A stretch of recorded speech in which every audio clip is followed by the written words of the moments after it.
निरंजन अलख निरंजन हो अलख निरंजन। मनुष्य स्वतःचा उद्धार करू शकतो। ज्ञान, भक्ती, तप ही साधना आहे। गुरु प्राप्त करून तो स्वतः दैवत्व प्राप्त करू शकतो। हे प्राप्त नाही झाले तरी त्या परमेश्वराचे स्मरण असू द्यावे, मग तोही तुमचे स्मरण ठेवतो।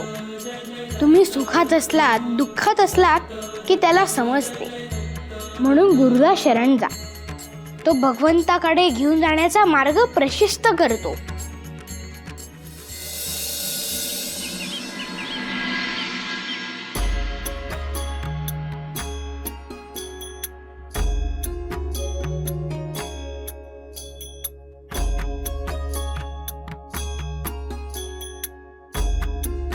सुभद्रा, आहेस का घरात? काय यमुने, आहेस कुठे तू?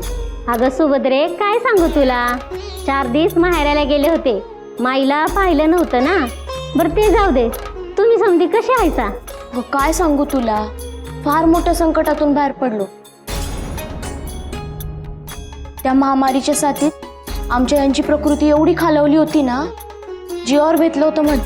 हो ग, आम्ही तर आशाच सोडली होती, वाटलं आता सगळं संपलं। पण गावात ते महाराज आले आणि त्यांच्यामुळे आमच्यावरचं संकट गेलं।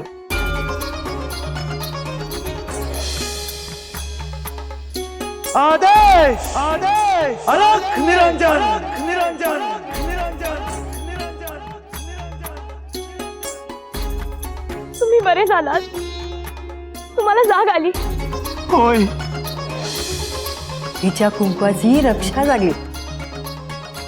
होय ग, ही सगळी त्या नाथांचीच कृपा आहे। होय ग, मी त्यांनाच घरी जेवायला घेऊन गेले होते। गावात आल्यापासून त्यांच्याबद्दल लय काही काही ऐकले आम्ही। समधी म्हणत होती त्यांनी ह्या गावाला वाचवलं, ह्या महामारीच्या संकटातून बाहेर काढलं। होय ग यमुने, ते नसते तर काय झालं असतं कुणास ठाऊक।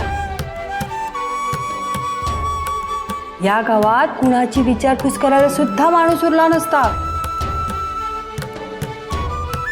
किती लोक गेले असते कुणास ठाऊक। होय ग, महामारीच आहे ती। हो, पण तू त्यांना घरी भोजनासाठी बोलवलेस? मग मी म्हणलं त्या साधू महाराजांनी गावासाठी एवढं केलंय, आपल्याला बाकी काही जमलं नाही, म्हणलं जमल तशी त्यांची सेवा करावी। आणि इथं गावात कोणाला काय आहे का त्याचं? हो ग बाई, खरंय तुझं। आता त्यांनी यांचे इतके प्राण वाचवले, पण त्यांना बोलवून त्यांची सेवा करावी एवढं सुचलं नाही आम्हाला।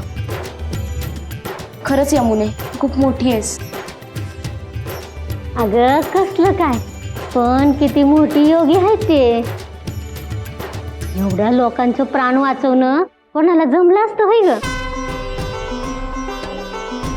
सिद्ध पुरुष आहेत ते, काय त्यांचं ते, काय त्यांची भाषा।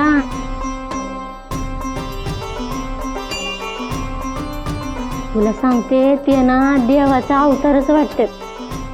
वय अवतारच असणार ग बाई ते। त्यांच्याशिवाय अशी शक्ती आणि सिद्धी लाभणं शक्यच नाही। एक सांगू का तुम्हाला, मला वाटतं त्या महाराजांनी कायम आता इथंच राहावं आपल्या गावात, म्हणजे मला त्यांची सेवा करता येईल हो। असे योगी मुनी गावात आले तर कुठली बी वाईट पिढा गावाकडं फिरून बी बघणार नाही।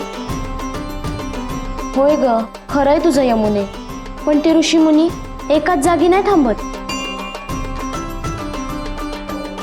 सारखे भ्रमण करत असतात। इथे या गावात संकट येणार आहे हे त्यांना कळलं असणार, म्हणून ते थांबलं असणार इथे।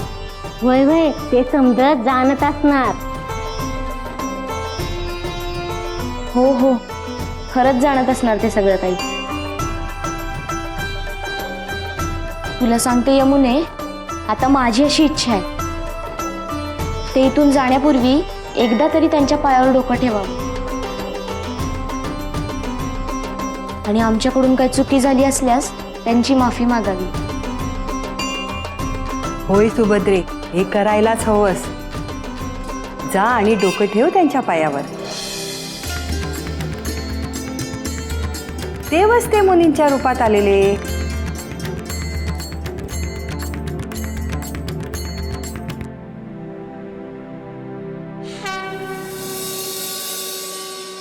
या सृष्टीने आजवर अगणित विधवा उंच हिंसा पाहिली आहे, तरीही सृष्टी जिवंत आहे. कारण मनुष्याची त्या परमनियतीवर असलेली दृढ श्रद्धा. सगळं संपलं आहे असं वाटावं अनेक वेळा झालं आहे, पण पुन्हा नव्याने सगळं उभं राहिलं आहे. मनुष्य जोवर त्या परमेश्वराचं अस्तित्व मानतो आहे तोवर तो तुमची जबाबदारी घेतो आहे. तुम्ही त्याला नाकारायला लागाल तिथे तो तुमचे पालकत्व नाही घेणार.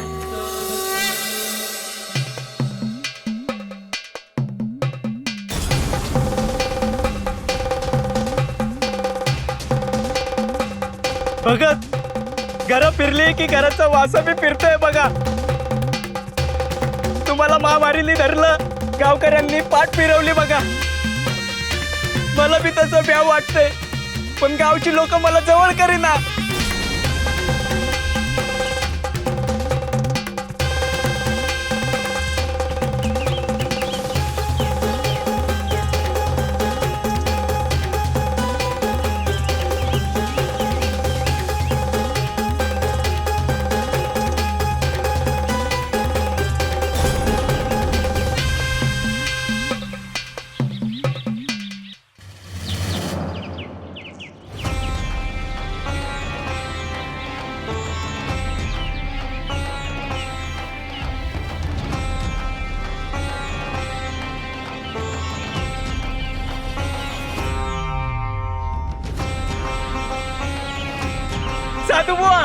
साधुबुवा यांना बरं करा.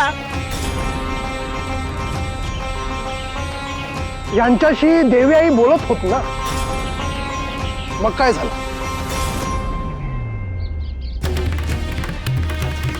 अहो कसलं काय, असं असतं तर हे स्वतः आजारी पडले असते का?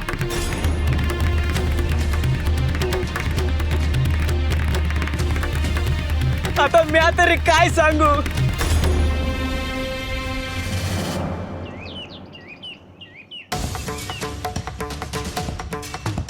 आजवर सगळ्यांना लुबाडलं ना, त्याचा हा परिणाम आहे.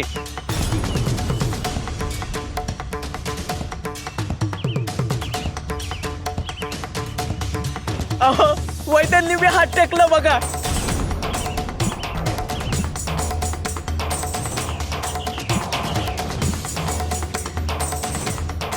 याला बरं करायचं की नाही हा विचार करावा लागेल.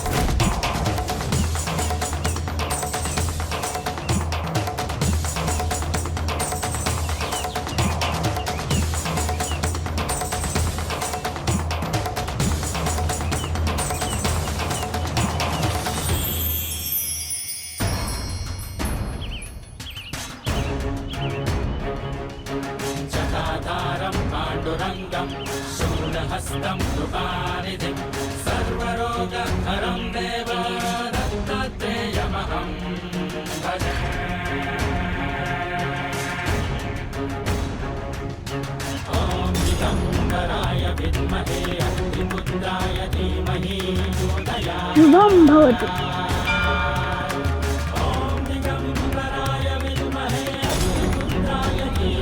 कुणाला हात जोडते ती.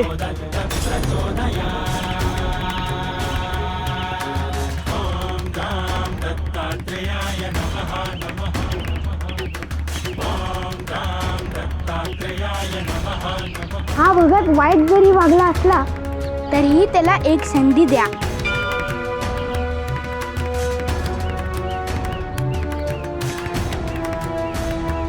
त्याला महामारीच्या विळख्यातून सोडवा.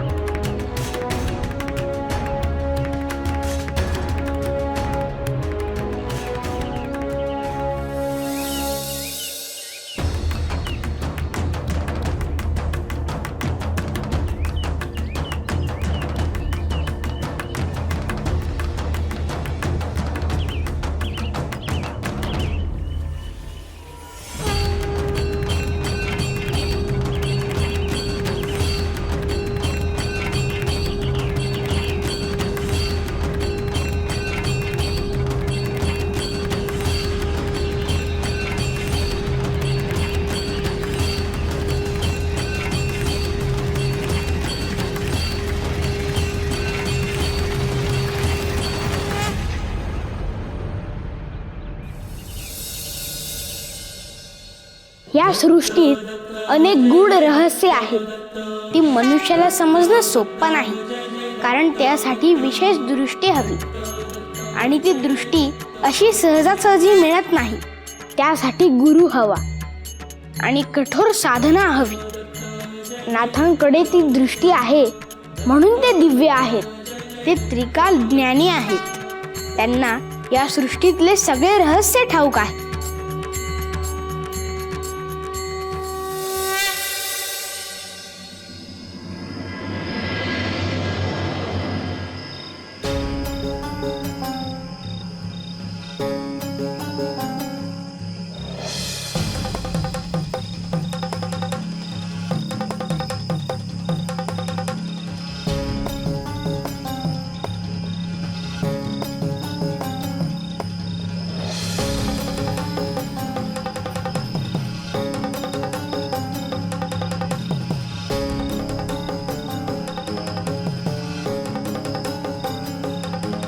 अलख निरंजन निरंजन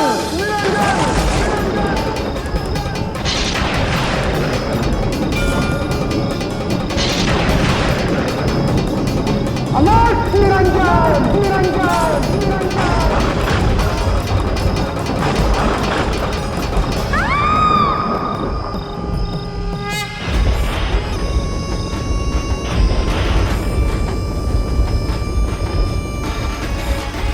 हे कसले किंकाळी? महामारी नष्ट झाली.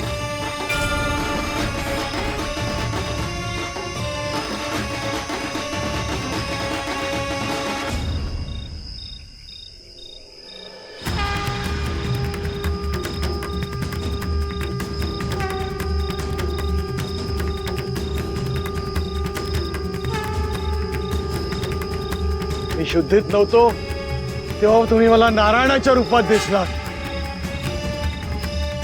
मला क्षमा करा.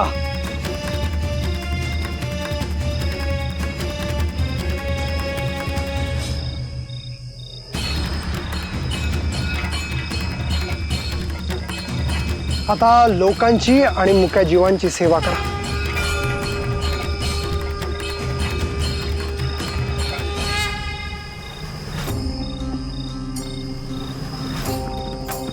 शुभम भवतु.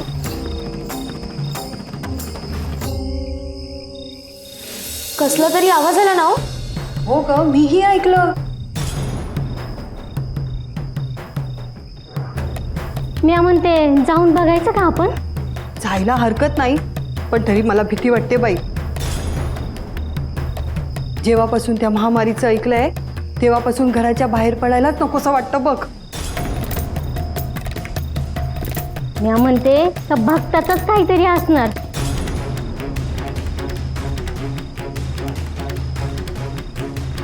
महादेवा, आता कानावर कोणतीही वाईट बातमी नको बघ.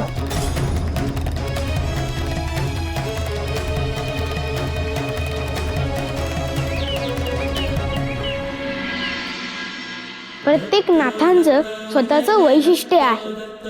प्रत्येकाचे बलस्थान वेगळे आहे. त्यात हे एकत्र आले तर त्यांच्यासाठी सगळंच सहज आहे, कारण त्यांनी त्याच्यासाठी कठोर परिश्रम केले आहे. अत्यंत कठोर साधना केली आहे. स्वतःचे शरीर तपश्चर्येत टाकवले आहे. त्यातून जी शक्ती मिळाली त्याचा उपयोग जीवसृष्टीसाठी करता आहेत.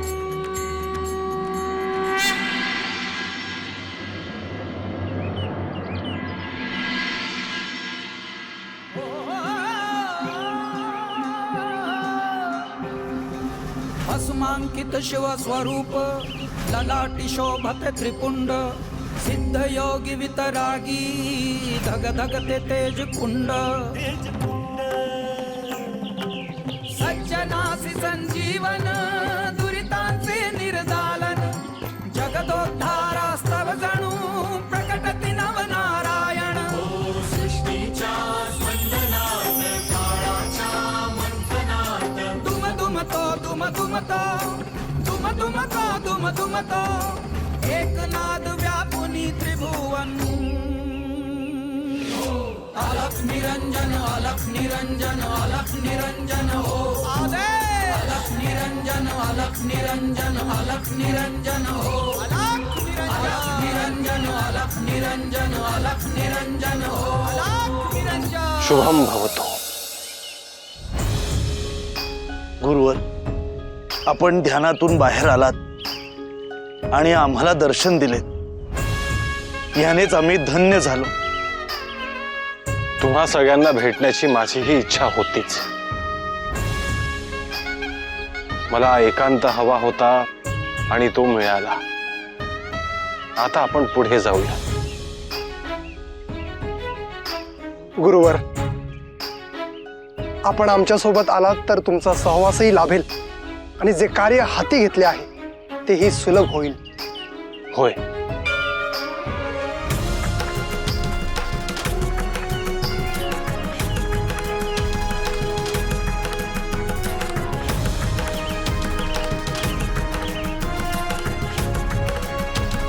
मी आहे तुमच्या सोबत। आता आपण पुढे प्रस्थान करूयात। अलख निरंजन निरंजन निरंजन।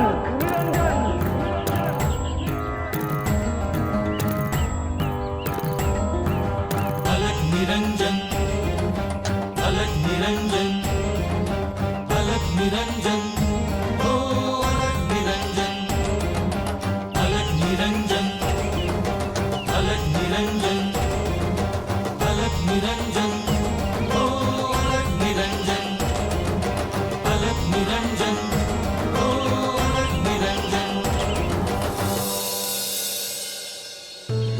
मनुष्याच्या सृष्टीच्या अनंत समस्या आहेत, त्या आधीही होत्या नंतरही राहतील, परंतु नाथ म्हणजे एक परंपरा आहे।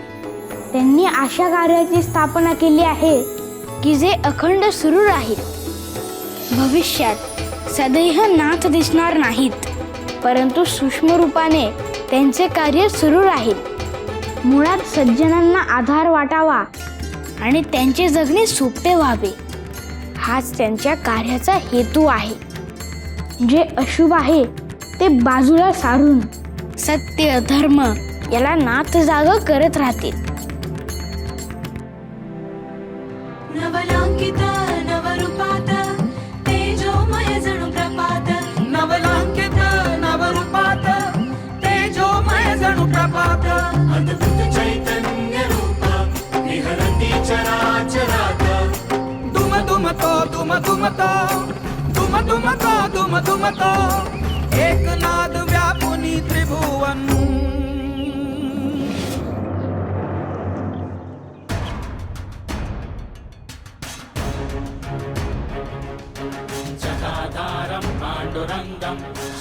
आजही नियमाप्रमाणे मला करवीर नगरीत भिक्षेसाठी जायला हवं। त्या निमित्ताने तिथे येणाऱ्या अनेकांचा उद्धारही करता येतो।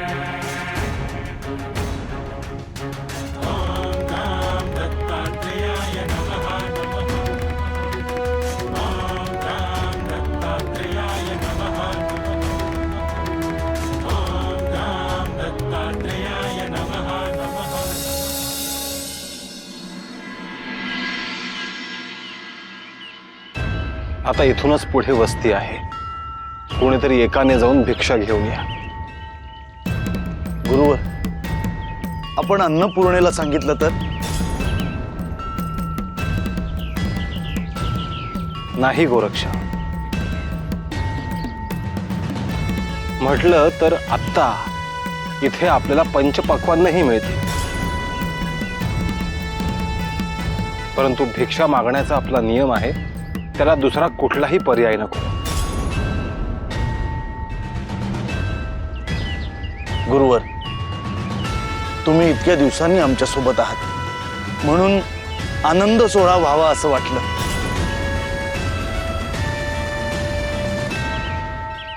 तुम्ही सगळे सोबत आहात, हा सुद्धा आनंद सोहळाच आहे।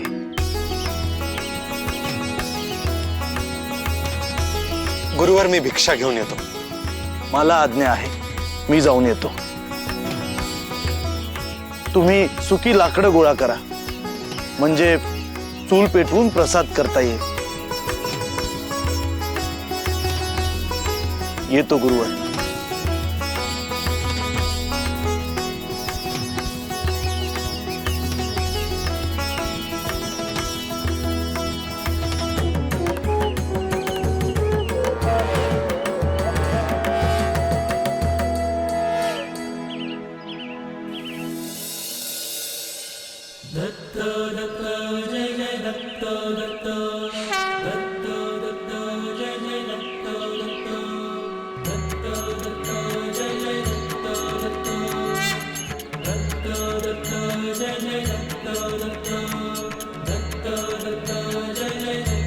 खरं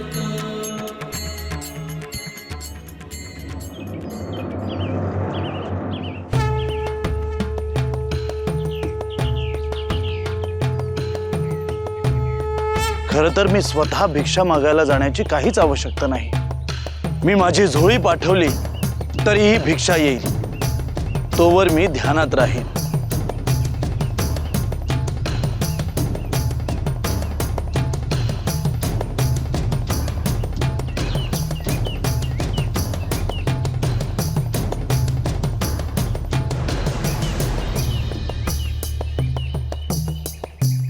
आदेश आदेश भिक्षा घेऊन ये.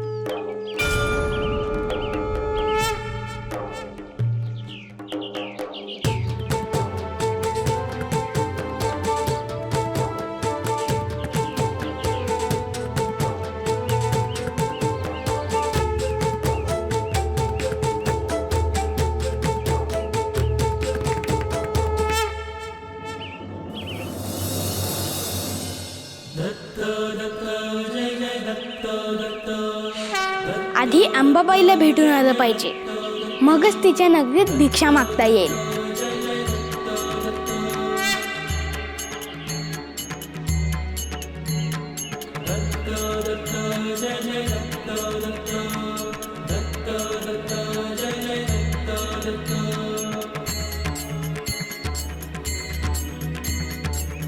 गुरुदेव दत्त गुरुदेव दत्त गुरुदेव दत्त.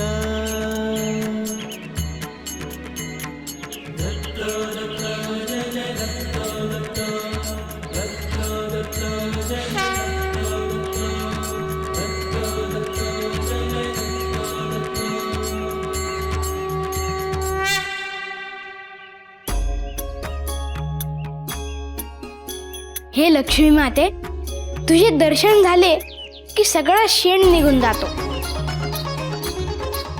माते, असे वाटते की तुला पाहतच राहावे.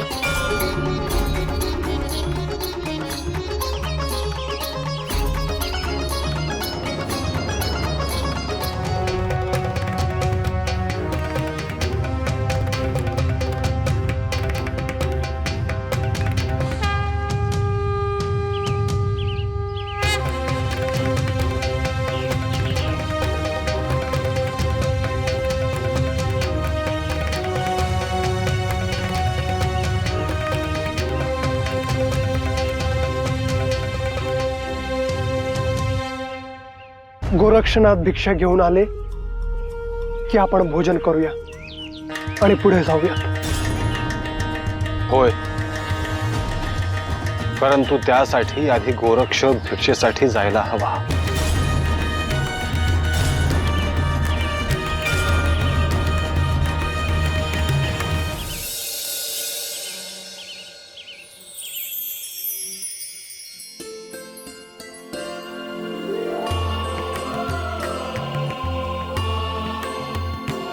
ओम भगवती भिक्षां देही.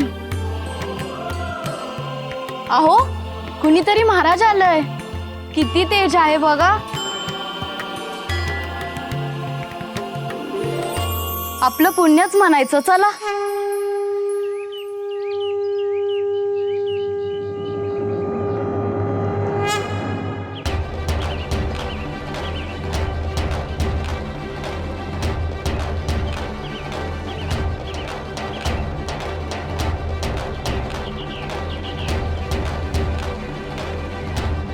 शुभम भवतु.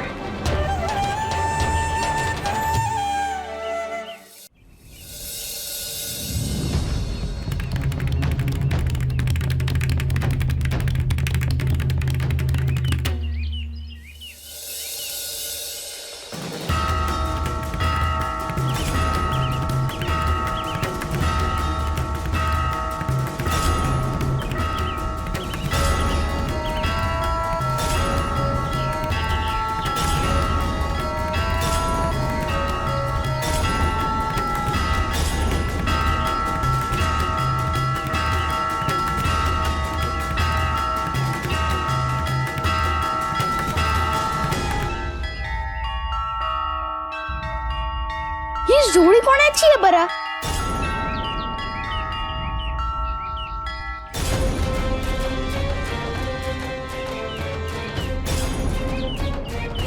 ही तर गोरक्षाची जोडी आहे.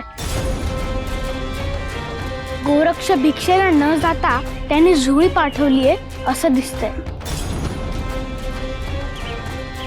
गोरक्ष, मी गिरनार वरून करवीर नगरीत भिक्षा मागायला गेलो आणि तू तिथल्या तिथे भिक्षेसाठी न जाता झोळीला पाठवून दिलास, असं का?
अगं ये जोंधळ घेऊन ये. आले आले.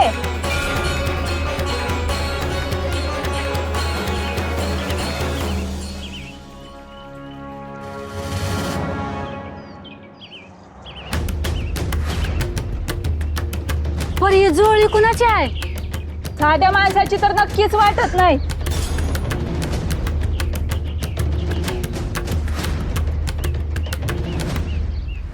बाई, मी आता पहिल्यांदाच बघितली.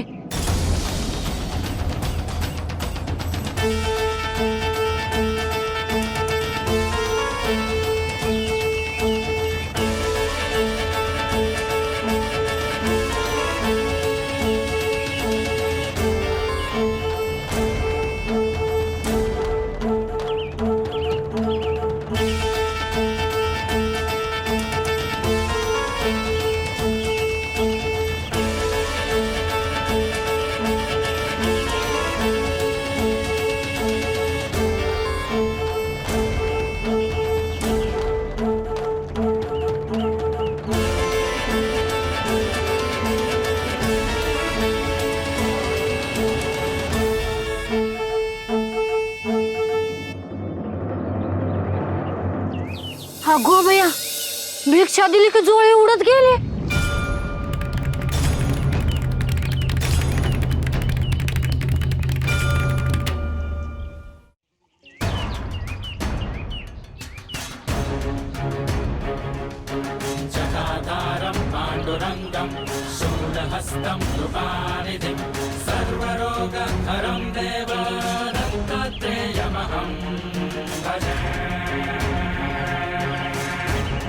ही आकाशात उडणारी झोळी गोरक्षाचीच आहे.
मी भिक्षेसाठी जी झोळी पाठवली तिला कोणी थांबवलं? कुणाचं एवढं धाडस झालं? माझ्या झोळीला थांबवणं इतकं सोपं नाही. ज्यांनी कोणी हे धाडस केलं आहे त्याला शिक्षा केल्याशिवाय स्वस्थ बसणार नाही.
कोण आहात तुम्ही? पाठसरू आहे साधा.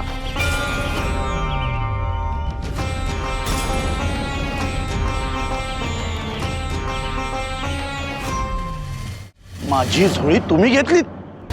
हो, उडत जात होती, हाताशी आली, घेतली. माझ्या झोळीला हात लावण्याचं धाडच कसं झालं तुमचं? तुमची झोळी होती हे मला समजलं नाही.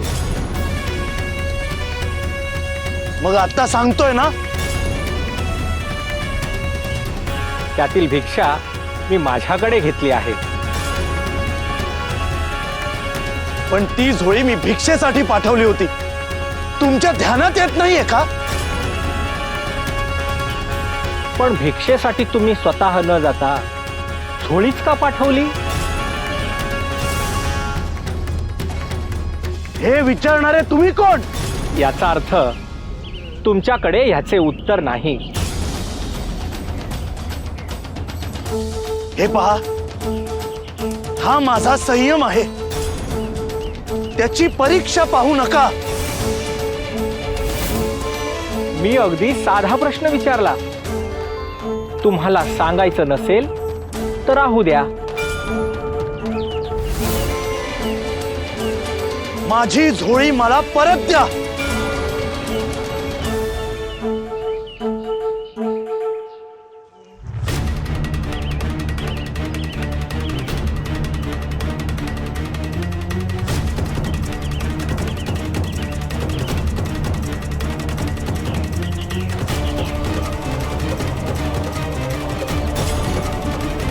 थांबा.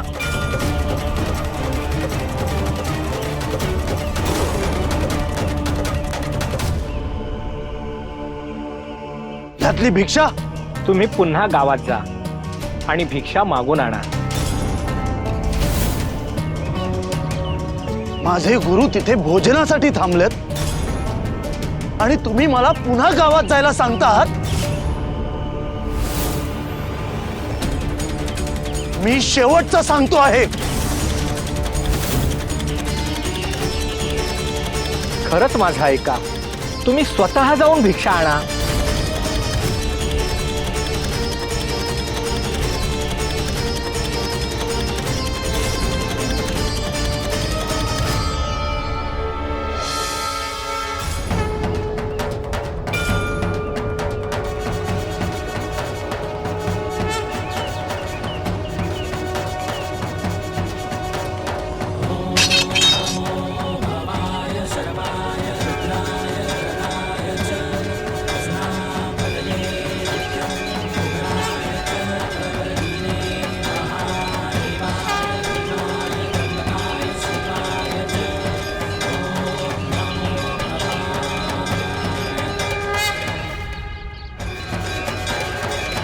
हे प्रभू, मला क्षमा करा. मी तुम्हाला ओळखू शकलो नाही. गोरक्ष, नाथ परंपरेत भिक्षा हा एक संस्कार आहे. त्यामागे खूप मोठे तत्व आहे जे तुला ठाऊक आहे, पण त्याचा विसर तुला कसा पडला?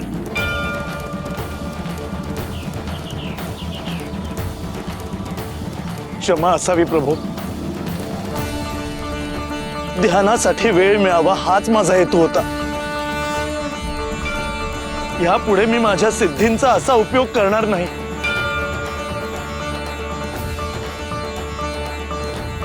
आज या झोळीत गोड पदार्थ आहे, ते घे आणि आजचा दिवस साजरा करा.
पाया पड तुझी.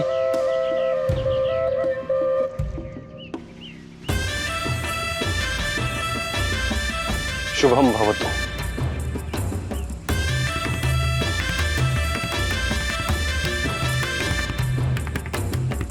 तुम्ही दोघेच असे घनदाट वनातून चाललात का आहात? हिच्या माहेरी चालूया. सांगावा आला होता का हिच्या बाळाला बरं नाही? होय, परंतु सोबत तर हवीच. वाटेत काही अनुचित घडलं तर?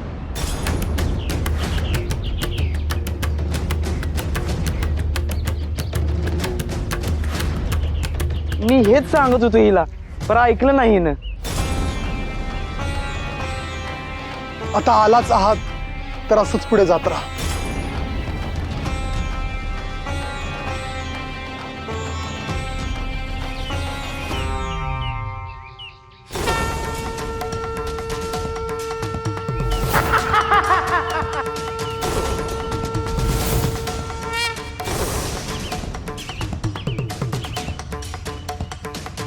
तुम्ही असं करा, ह्या वाटेने जाऊ नका.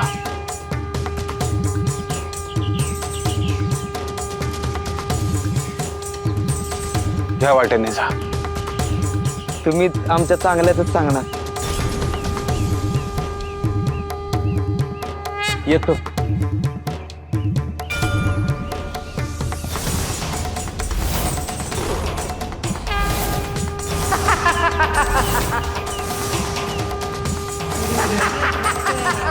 थांबा थांबा थांबा.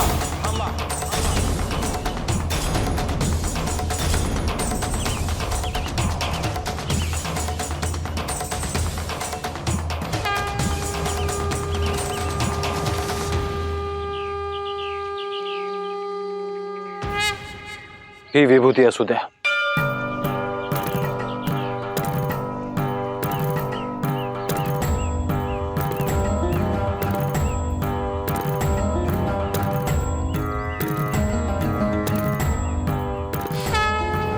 अलग निरंजन, अलग निरंजन, अलग निरंजन, हो अलग निरंजन, अलग निरंजन, अलग येतो. निरंजन, अलग निरंजन, हो अलग निरंजन,